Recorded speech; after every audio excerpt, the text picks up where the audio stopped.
Do you know why philosophers pray? Did you know that Socrates, the most famous Greek philosopher, is actually famous among some people for his prayers? That in Plato's Corpus, Socrates has a number of prayers. You might be surprised that philosophers would pray, since philosophers sometimes are thought of as irreligious, and some were. But in fact, philosophy gives us a special reason to pray. Philosophy, in a sense, is a lifelong prayer for wisdom, the ability to live well the life that you want to live, a life that leads to goodness, happiness, and peace for you and for those around you. So you ask for help for that, even if you don't believe in the gods.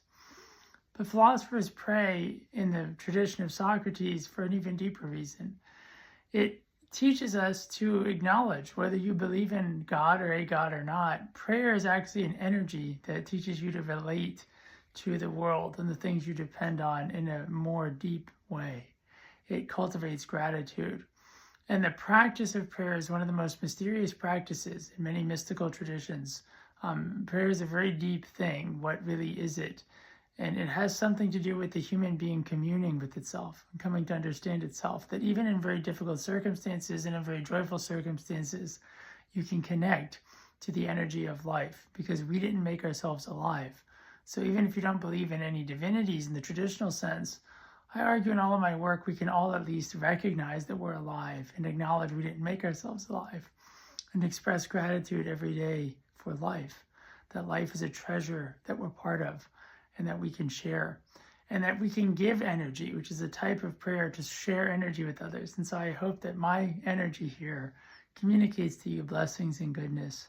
And I hope that you want to give that energy and blessing back, because that's part of what makes human life so beautiful, what makes us become more human every day, which is what the Becoming Human Project is about. So thanks so much for joining me as you think about prayer. And I'd ask that you would consider cultivating a life of acknowledging life, a life of acknowledging how you depend on things and how you're grateful for them, whatever you believe. It's a great practice. And I'm going to be releasing the Becoming Human Guide very soon, which will be a beautiful, short guide that you can literally use to change your life. And it's going to be very accessibly priced. And I hope you'll see another video about that maybe today or tomorrow. So just follow my account if you're interested. And please do be blessed and have a more beautifully human life today.